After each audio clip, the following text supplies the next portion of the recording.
ఎందరో త్యాగమూర్తుల త్యాగఫలం ఆంధ్ర రాష్ట్రం. నేడు ఆంధ్రప్రదేశ్లో ప్రజలు సుఖ సంతోషాలుగా ఉన్నారా? ప్రస్తుతం ప్రజల మధ్య ఉన్న కులాల కుంపట్లు ఎవరి కోసం? చంద్రయాన్ రాకెట్ యుగంలో కూడా వర్ణ విభేదాలు దేనికి సంకేతాలు? రాజకీయ పార్టీల నేతలు ఏం చెప్తున్నారు? నేటి కాలంలో ప్రపంచాన్ని శాసించే మన యువత మేధాశక్తి ఏం కోరుకుంటుంది? తెలుసుకోవాలంటే ఆంధ్ర యువగలం. ప్రజల మాటే మా నోట.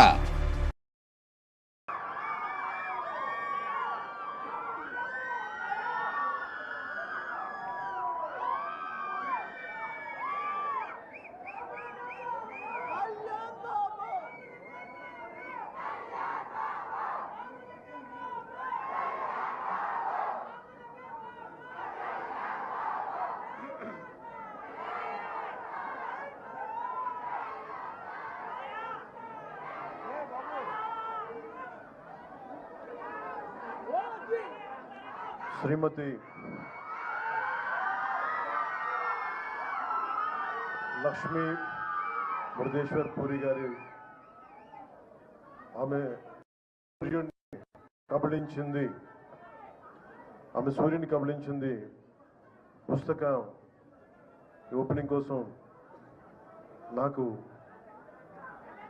ఈ కార్యక్రమంలో పాల్గొనే అవకాశం కల్పించినందుకు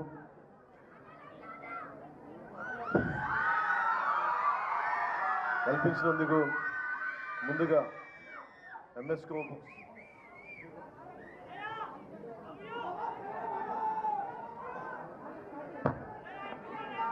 నాకు ఈ కార్యక్రమంలో పాల్గొనే అవకాశం ఇచ్చిన విజయ్ కుమార్ గారికి,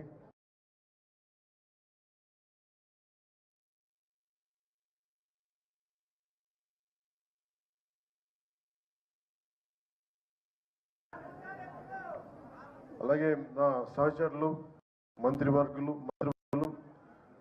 శ్రీ సత్యకుమార్ యాదవ్ గారికి, వేదిక పైన ఆశీనులైన ప్రతి ఒక్కరికి, అలాగే ఇలాంటి పుస్తక ఓపెనింగ్కి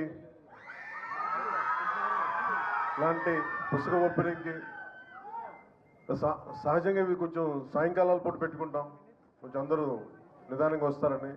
కానీ ఇంత పొద్దున్నే కూడా మీరందరూ వచ్చినందుకు మీ అందరికీ నా హృదయపూర్వక ధన్యవాదాలు, హృదయపూర్వక నమస్కారాలు. ఇక్కడ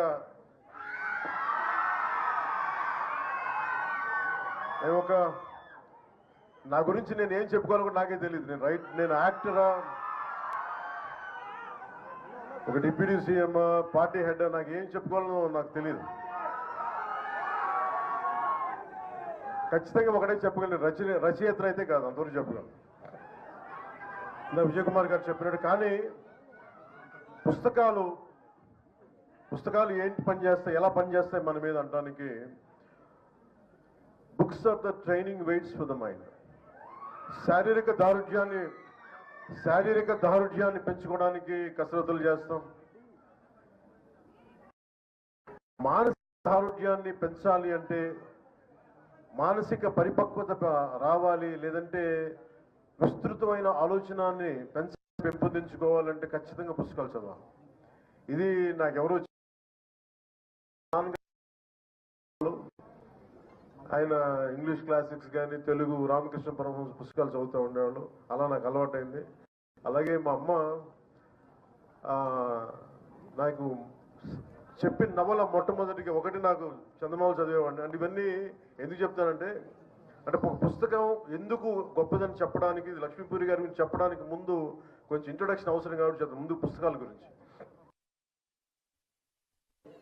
మా అమ్మ నాకు ఇచ్చిన పుస్తకం ఒకటి చివరికి మిగిలేది. అది మా అమ్మ ఇచ్చింది. మా అమ్మ పెద్ద కూర్చోబెట్టి కాలేజీ ఏం చదువుకోలేదు, కానీ ఆవిడ 7th 8th ఆపేసింది, కానీ ఆవిడ చదవడం ఆపలేదు మా అమ్మ. మా నాన్నగారు కూడా అంతే. సో ఇంట్లో చదివితే సహజంగానే ఆ వాతావరణంలో ఉండే అది నాకు వచ్చింది.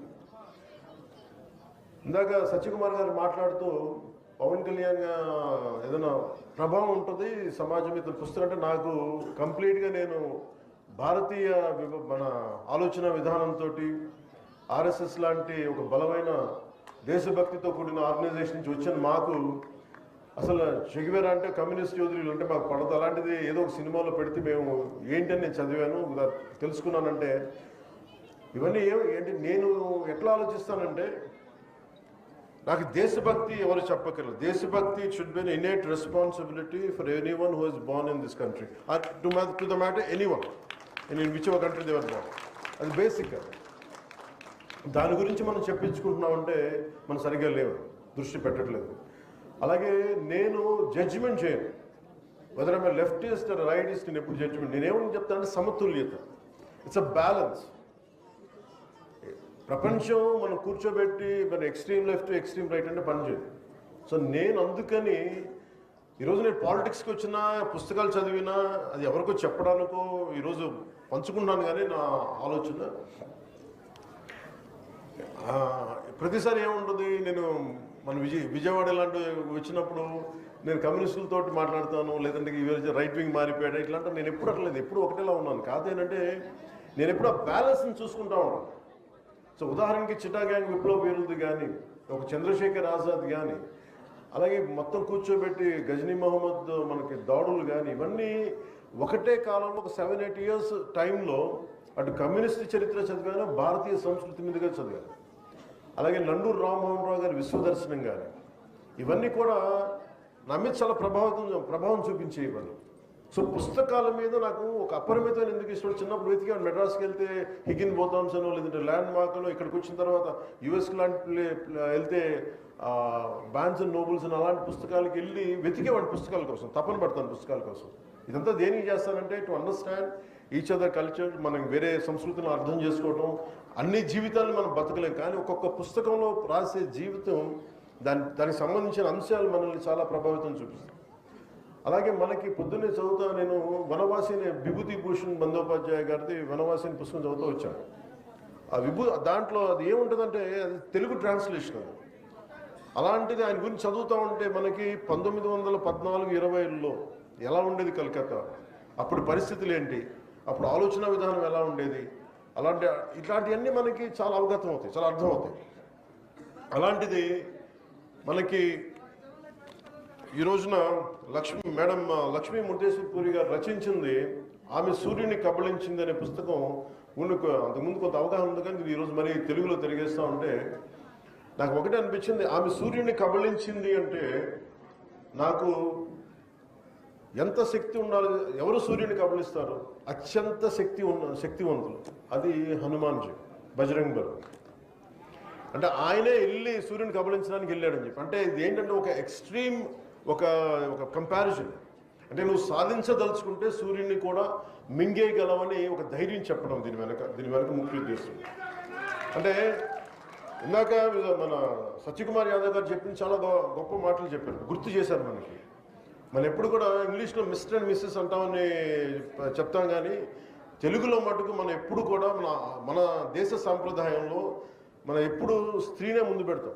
ఇది మాతృస్వామ్య వ్యవస్థ. అందుకే భారత్ మాతాకి జై అంటాం తప్ప భారత్ పితాని మాట్లాడడం, భారత్ మాతే అంటాం మనం. అంటే స్త్రీకి మాతృస్వామ్య వ్యవస్థకి మనం ఇచ్చే అత్యంత గౌరవం. అలాగే ఆమె సూర్యుని కబళించింది అని అంటే ఇది ఎంత ఇన్స్పైరింగ్ టైటిల్ అంటే ఆవిడ సూర్యుని కబళించడం ఏంటి, ఇలాంటివన్నీ ఫస్ట్ చదువుతాయి మనకి. చదివే వాళ్ళకి ముందేంటి, ఎలా ఒక టైటిల్ ఎలా ఉండాలి అనేది అంటే మీకు నచ్చుతుంది. అంటే ఓజీ అంటే ఏంటని మీరు ఎట్లా సినిమా పరంగా మీరు ఆలోచిస్తారా అంటే అదేంటంటే అట్లాగా అండి. ఎప్పుడు ఒక పుస్తకం టైటిల్ అదే ఫిల్మ్ టైటిల్ ఏదైనా సరే ముందు మళ్ళీ ఉత్సుకత రేకెత్తించారు. అలాంటిది ఆవిడ లక్ష్మీ ముర్దేశ్వర్ పూరి గారు, ఆవిడ ఒక డిప్లొమాట్, ఒక ఐఎఫ్ఎస్ చదువుకొని ఆవిడ డిప్లొమాట్, అలాగే ఫార్మర్ అసిస్టెంట్ సెక్రటరీ జనరల్ యుఎన్కి. ఆవిడ నుంచి మనం ఎలాంటి పుస్తకం ఆలోచిస్తాం జనరల్గా రాశారంటే ఇలాంటి పుస్తకం అయితే ఆలోచించాం. అంటే స్టార్టింగే మనకి మధుబాబు గారి షాడో నవల్స్ లాగా లాగిపెట్టి ఒకటి కొట్టాడని ఎలా వస్తుంది మనకి, ఒకవేళ వింటి నదుల్లో బాణంలో ముందుకు పరిగెట్టాడు అనేది ఒక యాక్షన్తో స్టార్ట్ అవుతుంది. Any good story should captivate you immediately, should grab you into the narrative. అలాంటిది ఈ పుస్తకం మీరు చదవండి దయచేసి ఈ పుస్తకం.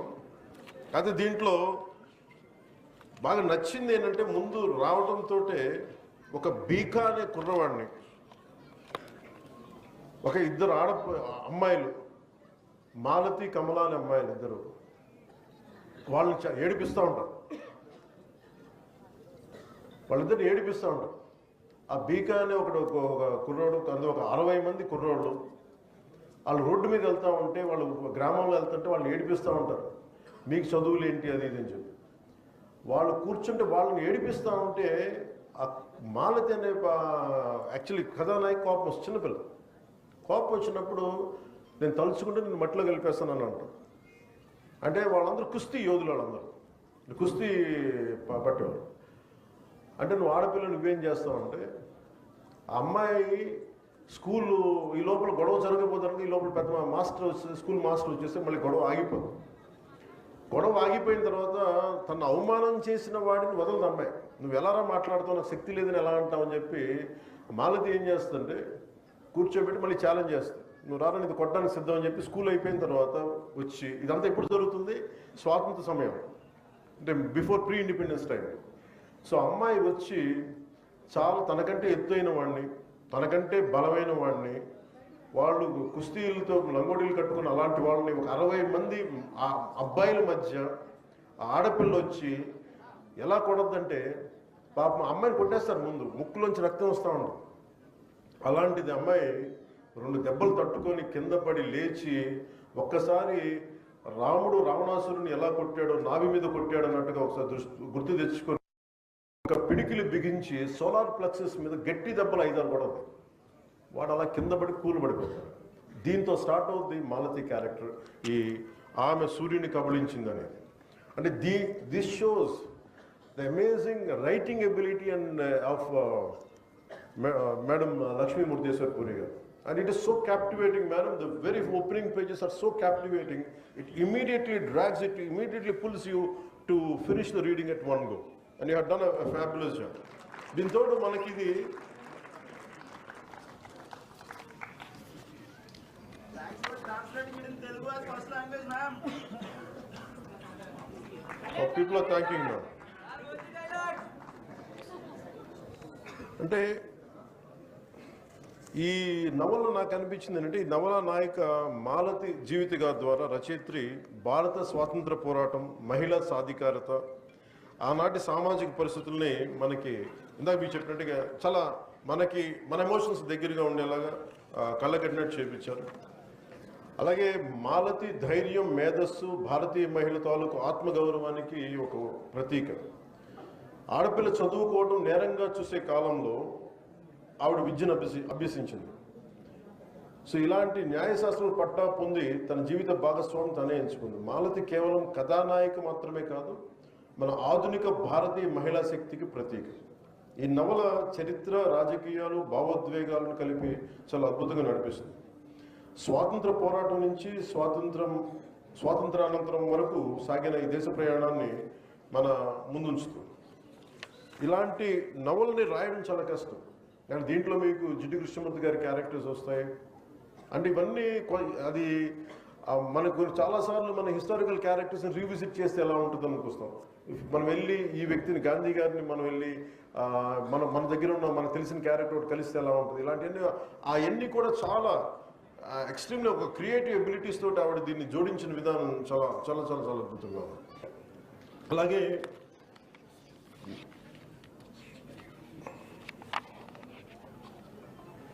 మనకి సంబంధించి ఇలాంటి పుస్తకాల ద్వారా ముఖ్యంగా ఒక జనసేన పార్టీ లీడర్గా కావచ్చు, మీకు ఇష్టమైన వ్యక్తిగా కావచ్చు, లేదా ఒక సగటు దేశ పౌరుడిగా కావచ్చు, నాకు నేను పూజించేది దుర్గాదేవి. అలాంటి దుర్గాదేవి తాలూకు శక్తిగా నేను ప్రతి ఒక్క మహిళని చూస్తాను. అంటే ధైర్యాన్ని నింపుద్ది. అంటే లలితా త్రిపుర సుందరి ఎలా ఉంటుందంటే, పురుష దేవతలు కూడా భాండాసురుణ్ణి ఎవరు చంపలేకపోతున్నాం అని అంటే అందరూ కూడా, త్రిమూర్తులు కూడా, పరమేశ్వరుడు కూడా ఒకరిలో రక్షించగలరు. అది లలితా త్రిపుర సుందరి. అలాంటి లలితా త్రిపుర సుందరి దగ్గరికి వెళ్ళి ప్రార్థిస్తే మీరందరూ యజ్ఞంలో మీరు ఆహుతమండి. దాని తర్వాత నేను వచ్చి ఉద్భవించి మీ అందరం తిరిగి ప్రతి సృష్టి క్రియేట్ చేస్తాను, బాణాసురుడిని సంహరిస్తానని చెప్తే ఇలాంటివన్నీ మనకి పురాణాలు కానీ ఇవన్నీ కానీ మనకి ఏం సూచిస్తాయి అంటే మన దేశంలో మన సంస్కృతిలో ఉన్నతమైన విలువ మనం ఇచ్చేది స్త్రీకి ఇస్తాం. ఇది ధైర్యం పోతే కూడా మనకి తల్లి దగ్గర నుంచి వెతుక్కుంటాం. అలాంటి చోట నేను జనసేన పెట్టినప్పుడు మన మహిళా విభాగానికి ఏం పేరు పెట్టాలంటే ఝాన్సీ వీర మహిళ అని పెట్టి. ఎందుకంటే స్త్రీ అంటే నాకు కూర్చోబెట్టి పొలిటికల్ పార్టీస్లో మనకి పొలిటికల్ పార్టీస్ జనరల్ అంటే మహిళా విభాగం ఉంటుంది. నాకేంటంటే మహిళ అంటే మహిళ కాదు, అవసరం వస్తే నాకు మన మేడం లక్ష్మి గారు మురళీశ్వరి పూరి గారు రాసిన ఆమె సూర్యుని కబలించిందిలో మహిళలాగా ధైర్యంగా నిలబడే మహిళ ఉండాలి. పోరాటాలు చేస్తున్నప్పుడు అవకాశాల కోసము రాజకీయ ఎదుగుదల కోసం కాదు, సమాజంలో బలమైన మార్పు రావాలంటే మహిళ చేయగలదు. అలాంటి మహిళలు మనకి మన జనసేనలో ఉండాలని చెప్పి అందుకనే వాళ్ళకి చెప్పడానికి ఝాన్సీ వీర మహిళా విభాగం అని పెట్టాను. ఎందుకంటే మీరెవ్వరికి తక్కువ కాదు, మీరు బలమైన వ్యక్తులను చెప్పడానికి. అలాగే నాకు ఇందాక కుప్పిల్ పద్మ గారు చెప్తే మా మదర్ గురించి చెప్తా ఉంటే నాకు గుర్తొచ్చింది. ఈరోజు మా మదర్ బాగోలేదు, ఆవిడ బెడ్ రెస్ట్లో ఉన్న చాలా నెలల నుంచి బాగుండట్లేదు.